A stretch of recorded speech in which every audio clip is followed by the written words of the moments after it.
जागतिक स्तनपान सप्ताह, वर्ल्ड ब्रेस्ट फीडिंग वीक। दरवर्षी 1 ते 7 ऑगस्ट हा कालावधी जगभरात जागतिक स्तनपान सप्ताह म्हणून साजरा केला जातो। याचा उद्देश आईच्या दुधाचं महत्त्व, स्तनपानाला प्रोत्साहन आणि माता बाल आरोग्याबद्दल जनजागृती निर्माण करणे हा आहे। तर आता हे स्तनपानाचं बाळासाठीचं महत्त्व सांगशील का? नक्कीच। बाळासाठी जन्मानंतरचे पहिले दूध कोलोस्ट्रम हे बाळाचे पहिले नैसर्गिक लसीकरण मानले जाते। रोगप्रतिकार शक्ती वाढते, अतिसार, निमोनिया, कानाचे संसर्ग आणि इतर अनेक आजारांचा धोका कमी करतो, मेंदूच्या विकासास मदत करते, लठ्ठपणा, मधुमेह आणि काही दीर्घकालीन आजारांचा धोका कमी होऊ शकतो। आई बाळातील भावनिक बंध अधिक दृढ होतो। आता तू आईसाठीचं काही सांगू शकशील का? नक्कीच। आईसाठी सुद्धा स्तनपान हे खूप महत्त्वाचं असतं। गर्भाशय लवकर पूर्वस्थितीत यायला याने मदत होते, प्रसूतीनंतरचा रक्तस्त्राव कमी होतो, स्तन आणि अंडाशयाच्या कर्करोगाचा धोका सुद्धा कमी होऊ शकतो आणि सगळ्यात महत्त्वाचं टाईप 2 डायबिटीसचा धोका कमी व्हायला याने मदत होते आणि सगळ्यात महत्त्वाचं म्हणजे वजन हे नियंत्रणात राहायला याने मदत होते।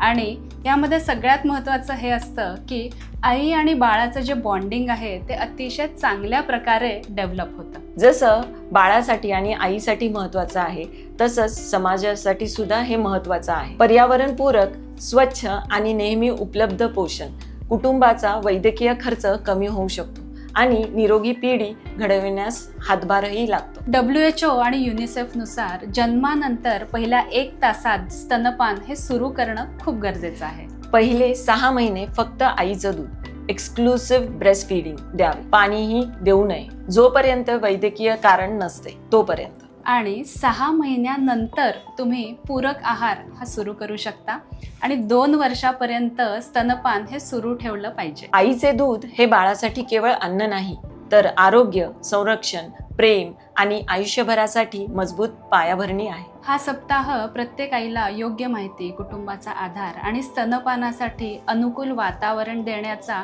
संदेश देतो। म्हणून मी डॉक्टर प्रेरणा बेरी, मी doctor Swati Deshmukh, Inner Wheel Club of Nigdi Pride तर्फे हा उपक्रम करत आहोत। ब्रेस्ट फीडिंग किंवा स्तनपानाबद्दल अनेक शंका असतात। कधी सुरू करायचं, किती वेळा करायचं, दूध पुरेसं आहे हे कसं ओळखायचं, लॅच कसा असावा, कॉमन मिथ्स काय आहेत आणि सगळ्यात महत्त्वाचं आईनी सुद्धा आपली स्वतःची काळजी कशी घ्यायची।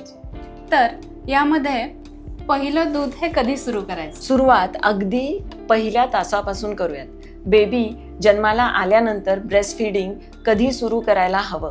तर आई आणि बाळ दोघांची मेडिकल कंडिशन स्टेबल असेल तर शक्यतो जन्मानंतर पहिल्या 1 तासात ब्रेस्ट फीडिंग सुरू करणं रेकमेंडेड आहे। म्हणजे तो पहिला तास खूप महत्त्वाचा। हो, skin to skin contact, early breast फीडिंगमुळे ब्रेस्ट फीडिंग चांगल्या पद्धतीने एस्टॅब्लिश व्हायला ही चांगली मदत होते। आणि इथे एक गोष्ट महत्त्वाची, बाळ जन्माला आलं की लगेच दूध येत नाहीये म्हणून घाबरायचं नाही, कारण लगेच दूध येतच नाही। पण सुरुवातीला समजा बाळाने चांगल्या पद्धतीने निप्पल हे सक केलं किंवा ब्रेस्ट फीडिंग करण्यासाठी जेव्हा प्रयत्न केला तेव्हा दूध लवकर यायला त्याने अगदी चांगली मदत होते। एक्झॅक्टली। तर आता इथे अजून एक महत्त्वाचं म्हणजे की पिवळं दूध म्हणजे खराब दूध असतं का बरं? अच्छा, आता एक खूप कॉमन मिथ आहे, पहिलं दूध पिवळसर किंवा घट्ट दिसतं। काही घरांमध्ये अजूनही ऐकायला मिळतं, हे पहिलं दूध काढून टाका, नंतर पांढरं दूध येईल, आणि ही गोष्ट अगदी चुकीची आहे। हे पिवळसर पहिलं दूध म्हणजे कोलेस्ट्रॉल। अगदी बरोबर, कारण ह्यालाच आपण बाळाचं पहिलं लसीकरण म्हणतो, कारण ह्याच्यामध्ये वेगवेगळ्या अँटीबॉडीज असतात किंवा आपण म्हणूयात आईला जे काही आधी आजार होऊन गेलेले आहेत त्या सगळ्याचं प्रोटेक्शन हे या कोलेस्ट्रॉम मधून बाळाला मिळणार आहे। त्यामुळे कोलेस्ट्रॉमला अगदी छान नॅचरल प्रोटेक्शन म्हणता येईल।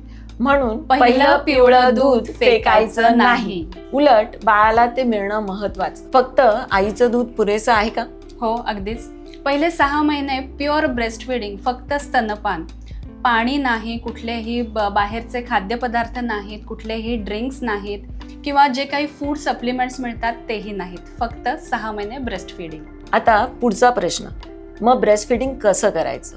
हे खूप महत्त्वाचं आहे, कारण ब्रेस्ट फीडिंगमध्ये पोझिशन सुद्धा महत्त्वाची आहे। म्हणजे बाळाने योग्य प्रकारे पकडणं हे खूप महत्त्वाचं आहे आणि किती वेळ ब्रेस्ट फीडिंग करायचं हेही महत्त्वाचं आहे। तर बाळाने पकडायचं कसं? तर यामध्ये सगळ्यात महत्त्वाचं, जेव्हा आपण ब्रेस्ट बघतो तेव्हा निपल आणि एक काळा भाग, एरिओला आपण ज्याला म्हणतो, तो असतो. त्यामुळे जेव्हा आपण बाळाला फीड करतोय तेव्हा तो पूर्ण एरिओला हा बाळाच्या तोंडामध्ये गेला पाहिजे.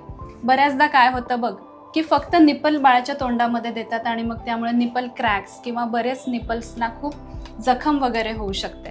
त्यामुळे बाळाला फीड करताना निप्पल आणि एरिओला काळा भाग पूर्ण बाळाच्या तोंडामध्ये, बाळ जेव्हा तोंड बंद करतंय तेव्हा फक्त ती एक काळा सर्कल हे दिसलं पाहिजे. मग बाळ अगदी चांगल्या पद्धतीने फीड घेऊ शकतो. त्यानंतर दुसरं महत्त्वाचं, की जेव्हा आपण बाळाला फीड करायला घेतो तेव्हा एक ब्रेस्ट हे पूर्ण पाजून घ्यायचं आहे. कारण सुरुवातीला जेव्हा बाळ सक करतो, ओढायला लागतं, तेव्हा पाण्याचा भाग हा जास्त असतो आणि मग नंतर बाळाचं खरंच पोषण ज्याने होईल असे प्रोटीन्स आणि सगळे न्यूट्रिएंट्स हे नंतरच्या फोर मिल्क आणि हाइंड मिल्क आपण ज्याला म्हणतो ते हाइंड मिल्कमध्ये असतं. त्यामुळे एक ब्रेस्ट पूर्ण रिकामं करा आणि मगच दुसऱ्या ब्रेस्टवर बाळाला शिफ्ट करा. अशा पद्धतीने ब्रेस्टफीडिंग केल्यामुळे बाळाचं वजन अगदी व्यवस्थित वाढायला मदत होते.